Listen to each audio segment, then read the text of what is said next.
தந்தை மகன் தூயாவியாரின் பெயராலே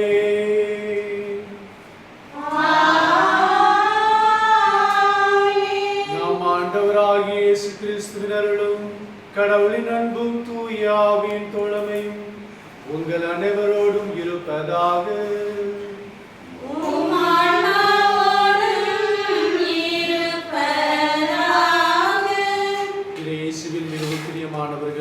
இன்றைய திருப்பலியானது திருமதி மீனோ அன்டோ இவர்களின் திருமண 10ஆம் ஆண்டு நினைவு நாள் நன்றி பலியாகவும், குடும்பத்திற்கு தேவ ஆசீர் பெருகவும், குழந்தைகள் ஞானத்திலும் பக்தியிலும் வளரவும், குடும்பத்தில் அனைவரும் உடல் நலத்தோடு ஆன்ம நலத்தோடும் பலத்தோடும் வாழவும் இதை ஆசீர் வேண்டி ஒப்புக் கொடுக்கப்படுகின்றது.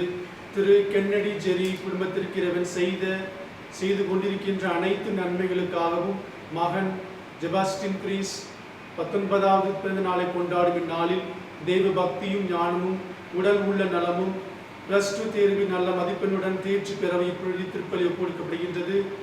மரிய அருள்ராஜ் அவருடைய ஆன்ம இலைப்பாற்றிற்காகவும் யாரும் நினையாத ஆன்மாக்களிற்காகவும் இத்திருப்பலியானது ஒப்புக்கொடுக்கப்படுகின்றது. மரியின் ஊழியர் சபையில் வாழ்ந்து மதித்த சகோதரி அருணோதயா மேரி இவர்களின் ஆன்ம இலைப்பாற்றிற்காகவும், மருத்துவமனைகளிலும் இல்லங்களிலும் சிகிச்சை பெற்றுக் கொண்டிருக்கும் அருட்சகோதரிகள் அனைவரும் விரைவில் பூரண சுகம் பெறவும், மரிய பாஸ்கர் இவர்களின் ஆன்ம இலைப்பாற்றிற்காகவும், திரு தாமஸ் சந்தானம் இவருடைய ஆன்ம இலைப்பாற்றிற்காக திருப்பலியானது கொடுக்கப்படுகின்றது.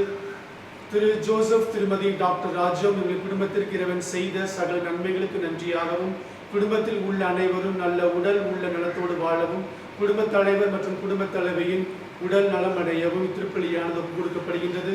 திரு அமல்பி ராயன், பபியோலா, திரு தெய்யசாமி, ஜாஸ்மி, திரு ராபர்ட் ஜெரி இவர்களின் ஆன்ம இலைப்பாற்றிற்காகவும் மற்றும் குடும்பத்தில் மரித்த அனைத்து ஆன்மாக்கள் இலைப்பாற்றிற்காகவும், உத்தரிக்கிற ஸ்தலத்தில் உள்ள ஆன்மாக்கள் இலைப்பாற்றிற்காகவும் கொடுக்கப்படுகின்றது. திரு ஜென்கின்ஸ் பெர்னாண்டஸ், திரு சேவியர் தாமஸ், சிஸ்டர் பியாட்டினா மேரி, திரு தெய்யசாமி இவர்களின் ஆன்ம இலைப்பாற்றிற்காகவும், திரு ஜான்சன், திருமதி கவிதா இவர்கள் குடும்பத்திற்கு இறைவன் செய்த அனைத்து நன்மைகளுக்கு நன்றியாகவும், மகள் ஜோமிகாவின் 2வது பிறந்த நாளில் இறைவன் அவளை நிறைவாக ஆசீர்வதிக்கவும், பக்தியிலும் ஞானத்திலும் வளர்ந்து நற்சுகம் தரும்படி வேண்டியும் திருப்பலி ஒப்புக்கொடுக்கப்படுகின்றது. திரு ரோஜர், திருமதி நிவேதா இவர்களின் திருமண நாளன்று இறைவன் செய்த அனைத்து நன்மைகளுக்கு நன்றி வழியாகவும், தம்பதியினருக்கு இறைவன் கொடுத்த குழந்தை பாக்கியத்திற்கு நன்றியாகவும், மென்மேலும் குடும்பத்தில் உள்ள அனைவரும் நிறைவாக ஆசீர்வதிக்கப்பட்டு சந்தோஷமாக வாழும் திருப்பலியானது ஒப்புக் கொடுக்கப்படுகின்றது. சகோதர சகோதரிகளை தூய மரணங்களை கொண்டாட நாம் தகுதி பெறும் பொருட்டு நம் பாவங்களை ஏற்றுக்கொள்வோம்.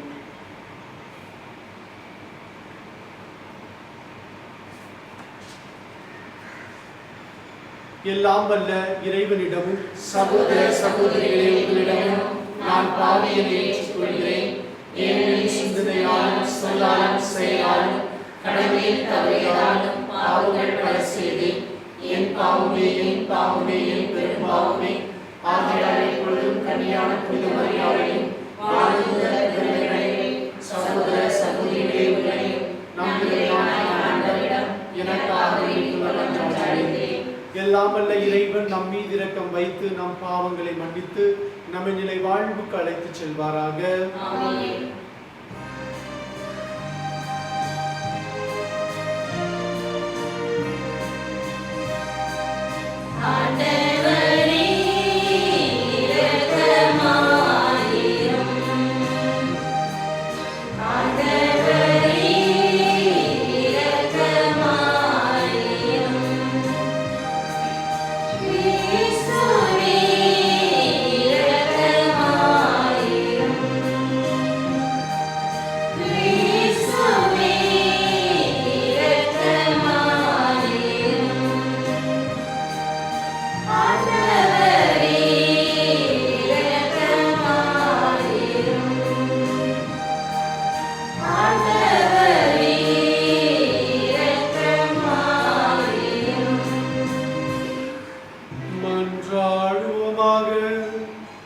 எல்லாம் வல்ல இறைவா, எங்களுக்கு அருள் புரிய உம்மை வேண்டுகின்றோம். அதனால் பாஸ்கா விழாக்களை கொண்டாடிய நாங்கள் உமது அருளால் அவற்றை எங்கள் வாழ்வின் செயலும் கடைபிடிக்க செய்வீராக. உம்மோடு தூய ஆவியாய் ஒன்றிப்பில் ஒரே இறைவனாய் என்றென்றும் வாழ்ந்து ஆட்சி செய்யும் எங்கள் ஆண்டவரும் உம் திருமகனுமாகிய இயேசு கிறிஸ்து வழியாக உம்மை மன்றாடுகின்றோம்.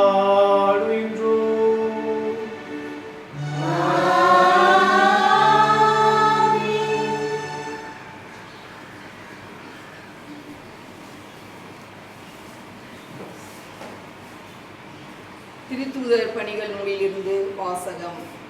அதிகாரம் 28, இறை வார்த்தைகள் 16 முதல் 20 மற்றும் 30 முதல் 31 முடிய. ரோமையில் தனி வீட்டில் தங்கியிருக்க பவுல் அனுமதி பெற்றுக்கொண்டார். ஆனால் படைவீரர் ஒருவர் அவரை காவல் காத்து வந்தார். 3 நாட்களுக்கு பின்பு பவுல் யூத முதன்மை குடிமக்களை தம்மிடம் வரவழைத்தார். அவர்கள் வந்து கூடிய பின் அவர்களை நோக்கி, சகோதரரே, நான் நம்முடைய மக்களுக்கு எதிராகவோ மூதாதையரின் மரபுகளுக்கு எதிராகவோ எதுவும் செய்யவில்லை. எனினும் எருசலேமில் நான் கைது செய்யப்பட்டு ரோமையரிடம் ஒப்புவிக்கப்பட்டேன். அவர்கள் என்னை விசாரித்த போது மரண தண்டனைக்குரிய குற்றம் எதுவும் என்னிடம் காணாததால் என்னை விடுதலை செய்ய விரும்பினார்கள். யூதர்கள் அதனை எதிர்த்து பேசிய போது நான், சீசரே என்னை விசாரிக்க வேண்டும் என்று கேட்க வேண்டிய கட்டாயத்துக்கு உள்ளானேன். ஆனால் என் இனத்தவருக்கு எதிரான குற்றச்சாட்டு எதுவும் என்னிடம் இல்லை. இதனால்தான் நான் உங்களை கண்டு பேசுவதற்காக அழைத்தேன். இஸ்ராயேல் மக்கள் கொண்டிருக்கும் நம்பிக்கையின் பொருட்டு நான் விலங்கிடப்பட்டுள்ளேன் என்றார். பவுல் அங்கு 2 ஆண்டுகள் முழுவதும் தாம் வாடகைக்கு எடுத்த வீட்டில் தங்கியிருந்தார். தம்மிடம் வந்த அனைவரையும் வரவேற்று இறையாட்சியை குறித்து பறைசாற்றி வந்தார். ஆண்டவர் இயேசு கிறிஸ்துவை பற்றி முழு துணிவோடு தடையேதுமின்றி கற்பித்து கொண்டிருந்தார். ஆண்டவரின் அருள்வாக்கு. பல்லவி. ஆண்டவரே, நேர்மையாளர் உமது திருமுகத்தை காண்பார்கள்.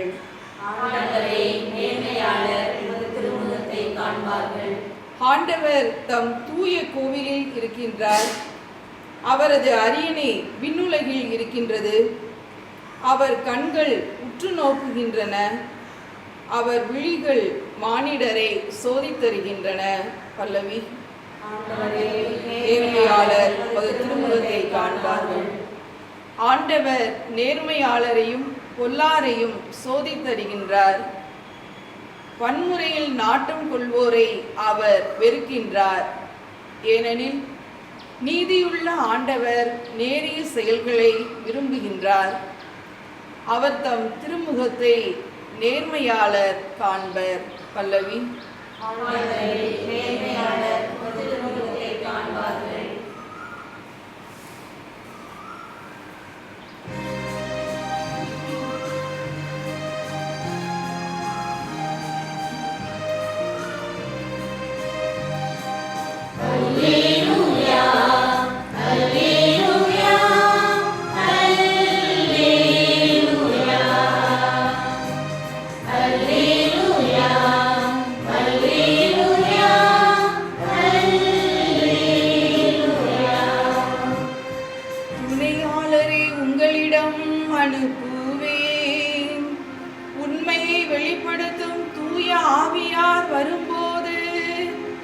அவர் முழு உண்மையை நோக்கி உங்களை வழிநடத்துவார் என்கிறார் ஆண்டவர்.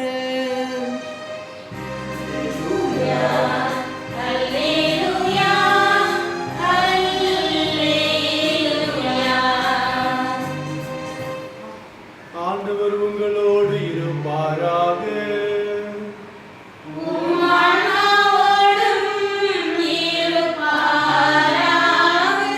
புனித யோவான் எழுதிய நற்செய்தியிலிருந்து வாசகம்.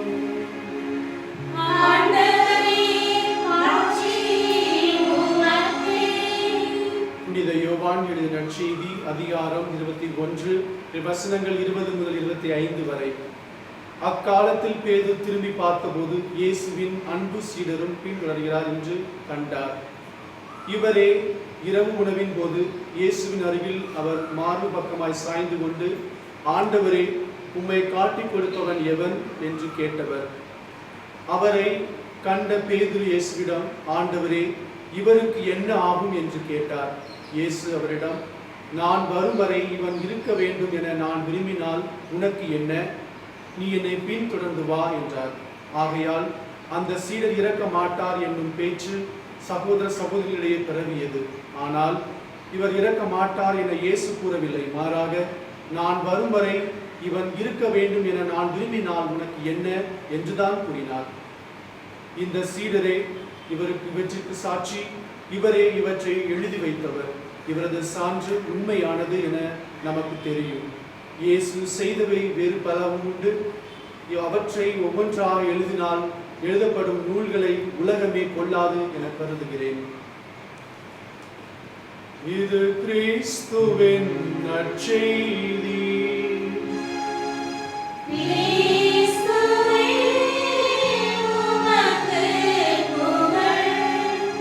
இயேசுவில் மிகவும் பிரியமான சகோதர சகோதரிகளே, மனிதரால் இது இயலாது, ஆனால் கடவுளால் இயலும்.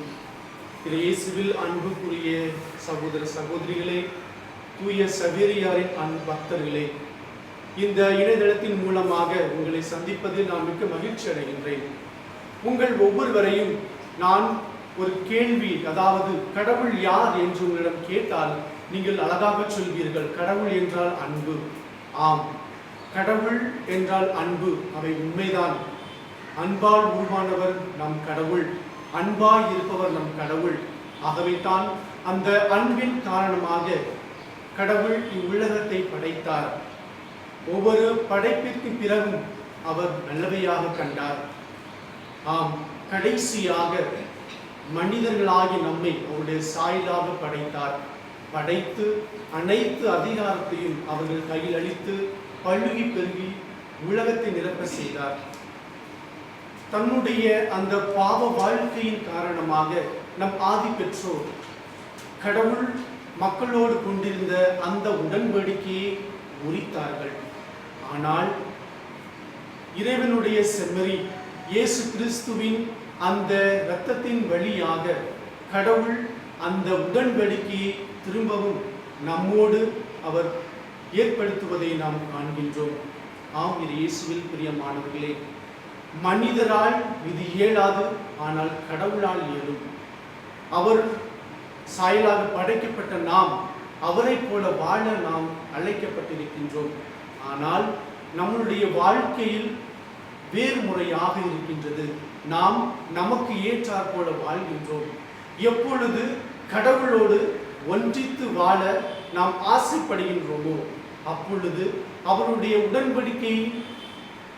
உடன்படிக்கையை நம்முடைய வாழ்க்கையை நாம் பின்பற்றுவர்களாக இருக்கின்றோம். ஒரு ஊரிலே 2 நண்பர்கள் இருந்தார்கள். மிகவும் அன்போடும் பாசத்தோடும் வாழ்ந்து வந்தார்கள்.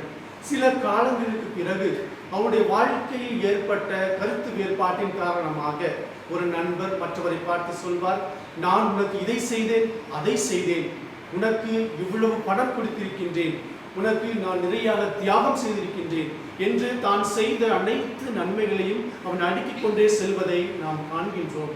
இதை கவனித்த அந்த நண்பன் முக வருத்தத்தோடு அவனை பார்த்து சொன்னானாம், நட்புக்காக நீ செய்தாய் என்று நான் எண்ணினேன். இவ்வாறு நீ செய்த அனைத்தையும் நல்ல காரியங்களை இவ்வாறு எடுத்துக்காட்டுவாய் என்று அறிந்திருந்தால் நான் இதை ஏற்றுக்கொள்ளிருக்க மாட்டேன் என்று வருத்தத்தோடு அந்த நண்பனை பார்த்து சொன்னானாம். இது இயேசுவில் அன்புக்குரியவர்களே, இந்த கதையை போலத்தான் நம்முடைய வாழ்க்கையில் நிறைய பேர் வாழ்ந்து கொண்டிருக்கின்றோம். நாம் செய்கின்ற ஒரு சிறிய உதவியை நாம் 10 தடவை மற்றவர்களிடம் சொல்லி தற்பெருமை கொண்டாடுவதை நாம் பார்க்கின்றோம். இதைத்தான் இந்த நற்செய்தி வாசகமானது நமக்கு எடுத்துக் கூறுகின்றது. மனிதரால் இயலாது, ஆனால் கடவுளால் இயலும்.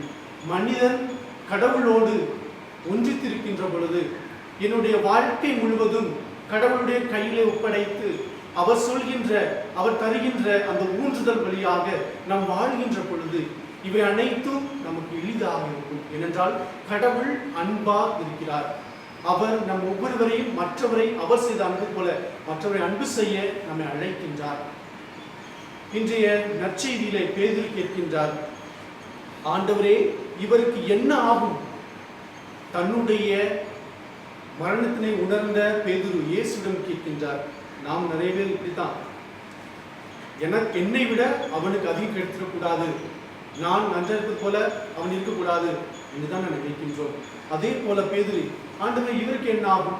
கடவுள் இயேசு கிறிஸ்து அவருக்கு பேதுருவுக்கு மூஞ்சில் அடித்தாக சொல்லியிருக்கலாம், உனக்கு என்ன, உன்னுடைய வேலையை பார் என்று சொல்லியிருக்கலாம். ஆனால் இயேசு அவ்வாறு சொல்லவில்லை. நான் வரும் வரை இவன் இருக்க வேண்டும் என நான் விரும்பினால் உனக்கு என்ன, நீ என்னை பின்தொடர்ந்து வா.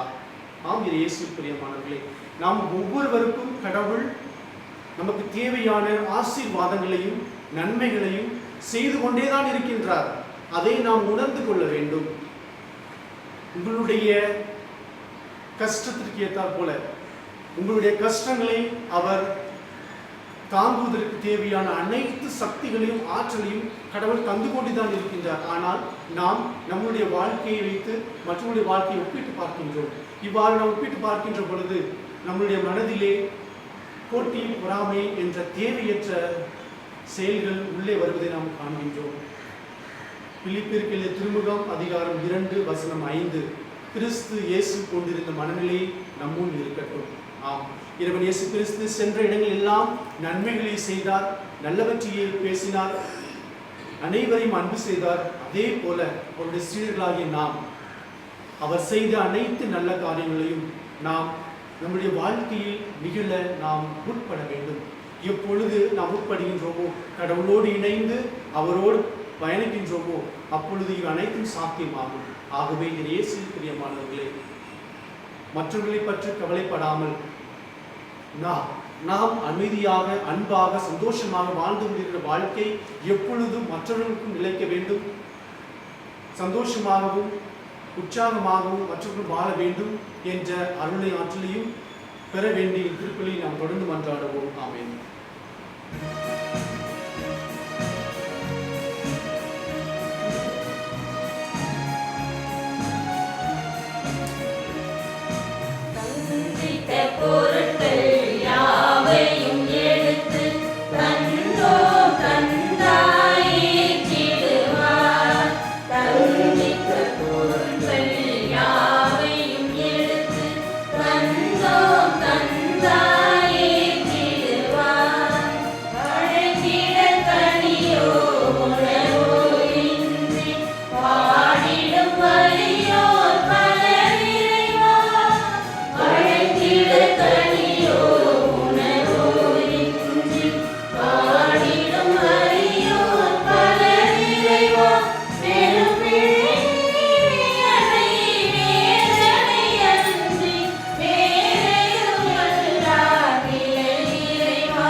சகோதர சகோதரிகளே, என்னுடையது உங்களுடையமான பலி இல்லாமல் தந்தையாய் இறைவனுக்கு ஏற்றதாக ஜெபியுங்கள்.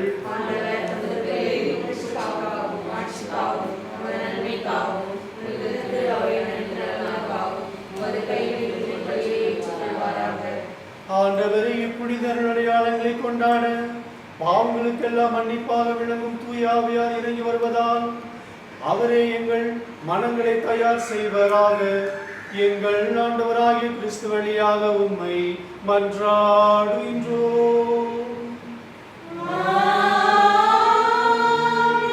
ஆண்டவர் உங்களோடு இருப்பாராக.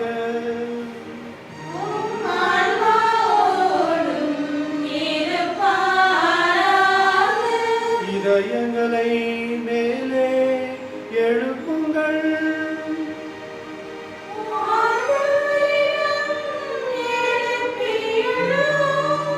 நம் இறைவனாகிய ஆண்டவருக்கு நன்றி கூறுவோம்.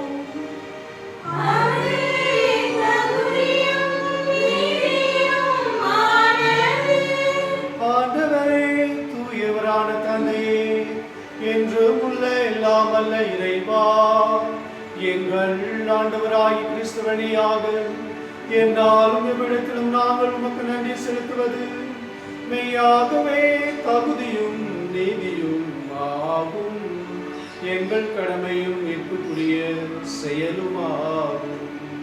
கிறிஸ்து உயிர்த்தெழுந்த பின் தம் சீடர் எல்லாருக்கும் வெளிப்படையாக தோன்றினார். தமது இறையேழ்வில் நாங்கள் பங்கு பெறும் பொருட்டு சீடர்கள் கண் முன்பாக வினேற்றமானார்.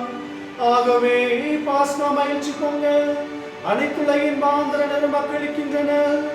அவ்வாறே ஆற்றல் மிக்கோரும் அதிகாரம் கொண்ட தூதர்களும் உமது மாட்சியை புகழ்ந்து பாடி முடிவின்றி பாடுவதாவது.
ஆண்டவரே, நீர் மெய்யாகவே தூயவர். உம்முடைய படைப்புகள் எல்லாம் உம்மை புகழ்வது தகுமே.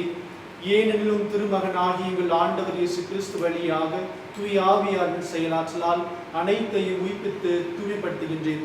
கதிரவன் தோன்றி மறையும் வரை உமது பெயருக்கு தூய காணிக்கை ஒப்புக் கொடுக்குமாறு உமக்கென மக்களை நேராது கொண்டு சேர்த்து வருகின்றேன். எனவே ஆண்டவரே, உமக்கு அர்ப்பணிக்க நாங்கள் கொண்டு வந்துள்ள இக்காணிக்கைகளை அதே ஆவியால் தூய்மைப்படுத்த உம்மை தாழ்மையுடன் மன்றாடுகின்றோம். இவ்வாறு திருமகனாகிய எங்கள் ஆண்டவர் இயேசு கிறிஸ்துவின் உடலாகவும் இரத்தமுமாகவும் இவை எங்களுக்கு மாறுவனமாக அவர் பணித்தவாறே இம்மரண நிகழ்வுகளை கொண்டாடுகின்றோம். ஏனெனில் அவர் காட்டி கொடுக்கப்பட்ட இரவில் அப்பத்தை எடுத்து உமக்கு நன்றி செலுத்தி ஆசி வழங்கி அதை பிட்டு தம் சீடர்களுக்கு அளித்து அவர் கூறியதாவது: அனைவரும் இதிலிருந்து பெற்று உண்ணுங்கள், ஏனெனில் இது உங்களுக்காக கையளிக்கப்படும் என் உடல்.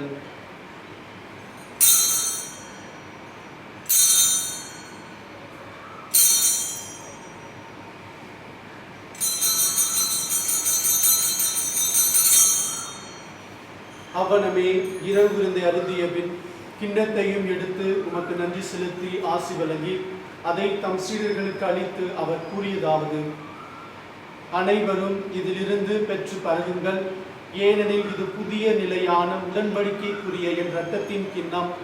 இது பாவ மன்னிப்புக்கென்று உங்களுக்காகவும் பலருக்காகவும் சிந்தப்படும்.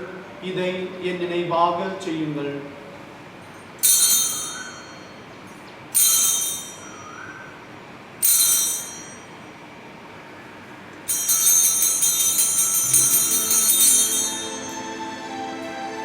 நம்பிக்கையின் மறைபொருள்.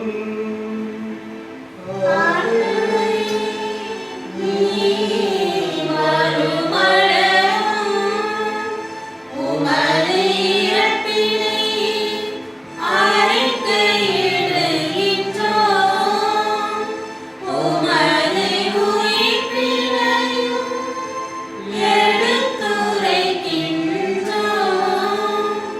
ஆகவே ஆண்டவரே, திருமகள் மீட்பளிக்கும் பாடுகளையும் வியப்புக்குரிய உயிர்ப்பை வெளியேற்றத்தையும் நாங்கள் நினைவு கூறுகின்றோம். இவர் மீண்டும் வருவார் எதிர்பார்த்திருக்கும் நாங்கள் இப்புனிதமான உள்ள பலியை நன்றி செலுத்தி உமக்கு ஒப்புக் கொடுக்கின்றோம். உமது திரு அவையின் காணிக்கையை கண்ணோக்கி மன்றாடுகின்றோம். இவ்வழியினால் உளம் கனிய திருவுளமானி இவ்வாறு உம்முடைய திருமகனின் திருவுடல் திருத்தத்தால் ஊட்டம் பெறும் நாங்கள் அவருடைய தூய ஆவியாளர்கள் பெற்று கிறிஸ்துவுக்குள் ஒரே உடலும் ஒரே உள்ளமும் உடையவராக விளங்கச் செய்கிறார்கள். இவரே எங்களை உமக்கு என்றும் காணிக்கையாக்குவாராக. இவ்வாறு உம்மால் தேர்ந்து கொள்ளப்பட்டவர்களோடு முதலாக புனிதமிக்க கன்னியும் கடவுளின் தாயுமான மரியா, அவருடைய கணவரான புனித யோசேப்பு, புனித திருத்தூதர்கள், மாட்சிமிகு மறை சாட்சியர், எங்கள் பாதுகாவலராகிய புனித சவேரியா மற்ற புனிதர் அனைவரோடும் நாங்கள் உரிமை பேச்சுக்கு தகுதியுடைய ஆபமாக இவர்களின் வேண்டுதலால் நாங்கள் என்றும் உமது உதவியை பெறுவோம் என்ற உறுதியோடு இருக்கின்றோம். ஆண்டவரே, எங்களை உம்மோடு புறவாக்கும் இவ்வழி உலகெல்லாம் அமைதியும் மீட்பும் தர வேண்டும் என மன்றாடுகின்றோம். உலகில் பயணம் செய்யும் திரு அவையை சிறப்பாக அடியராக எங்கள் திருத்தந்தை பிரான்சிஸ், எங்கள் ஆயர் அந்தோனி சாமி ஆண்டவே, ஏனைய ஆயர்கள், திருநிலையினர், உமக்கு சொந்தமான மக்கள் ஆகிய அனைவரையும் நம்பிக்கையிலும் அன்பிலும் உறுதி பெறச் செய்வீராக. நீர் விரும்பியபடி உம் திருமுனிற்கின்ற இக்குடும்பங்களின் வேண்டுதல்களை கனிவுடன் செவி சாய்த்துள்ளோம். கனிவுள்ள தந்தையை, எங்கும் சிதறண்டிருக்கும் உடைய பிள்ளைகளை கனிவுடன் உம்மோடு சேர்த்துக் கொள்ளும். இறந்து போன எங்கள் சகோதர சகோதரிகளையும் உமக்கு உங்களாய் வாழ்ந்து உங்களை விட்டு சென்ற அனைவரையும் உமது ஆட்சியில் கனிவுடன் ஏற்றலும். நாங்களும் அங்கு வந்து சேர்ந்து அவர்களோடு ஒரு ஆட்சியால் என்றும் மனதை அடைவோம் என எங்கள் ஆண்டவராக கிறிஸ்து வழியாக நோக்கி இருக்கின்றோம். வழியாகவே உலகுக்கு எல்லா நன்மைகளையும் வழங்குகின்றேன். இவர் வழியாக இவரோடு இவரில் எல்லாம் வல்ல இறைவனாகிய தந்தையே, தூய ஆவியார் ஒன்றில் எல்லா புகழும் ஆட்சியும் என்றென்றும் உமக்கு உரியதே.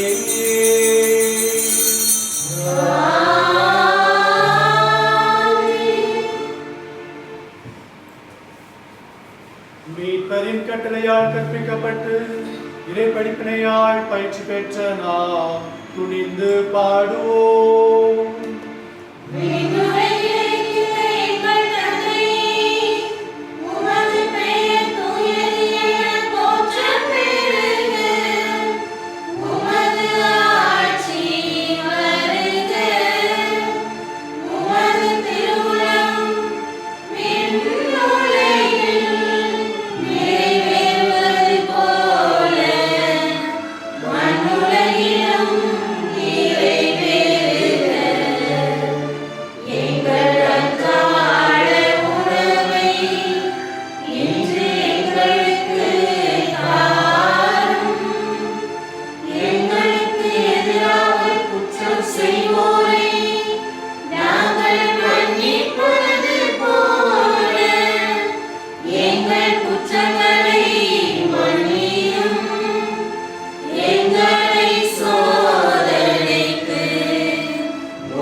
வாழ்நாளில் அமைதி கனிவுடனுமை மன்றாடுகின்றோம்.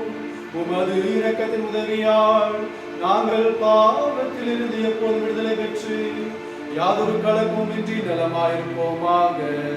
நாங்கள் இது நோக்கி இருக்கும் பெரும்பத்திற்காகவும் எம் மீட்பராகிய இயேசு கிறிஸ்து வருகைக்காகவும் காத்திருக்கின்றோம்.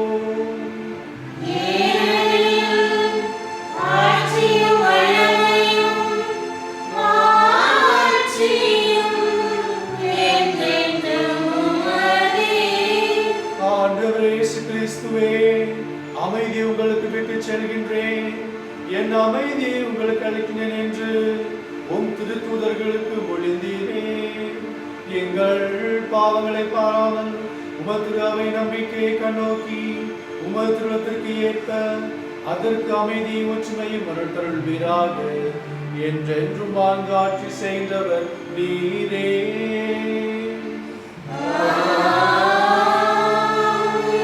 ஆண்டவருடைய அமைதி உங்களோடு என்றும் இருப்பதாக.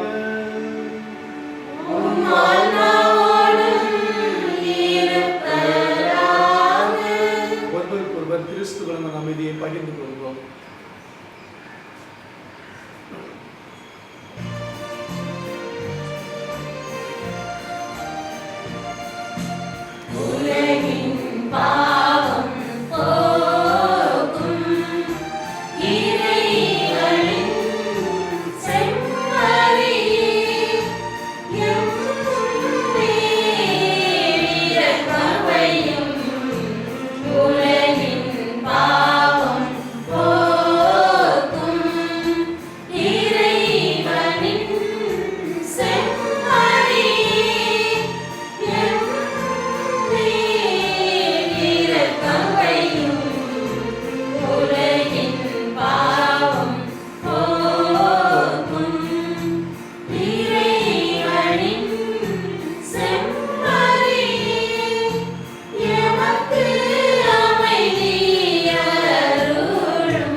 இதோ இறைவனின் செம்மறி, இதோ உலகின் பாவங்களை போக்குபவர். செம்மறியிலிருந்து கலைக்கப்பட்ட நாம் அனைவரும் பேர் பெற்றோர்.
மன்றாடுவோமாக. ஆண்டவரே, நீர் கனிவுடன் எங்கள் வேண்டல்களை கேட்டருள்வீராக. அதனால் பழையனவற்றிலிருந்து புதிய மறைப்பொருள்களுக்கு நீர் எங்களை வழிநடத்தியது போல பழைய நிலையில் இருந்து விடுவிக்கப்பட்டு தூய்மை பெற்ற மனங்களாக நாங்கள் புதுப்பிக்கப்படுவோமாக. எங்கள் ஆண்டவராகிய கிறிஸ்து வழியாக உம்மை மன்றாடுகின்றோம்.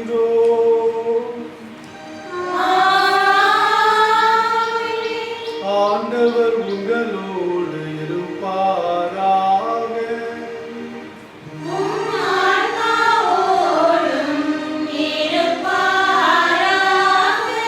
எல்லாம் வல்ல இறைவன் தந்தை, மகன், தூய ஆவியார் உங்களை நிறைவாக ஆசீர்வதிப்பாராக.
சவேரியாரே தந்தை மகன் தூய ஆவியின் பெயராலே ஆமென்.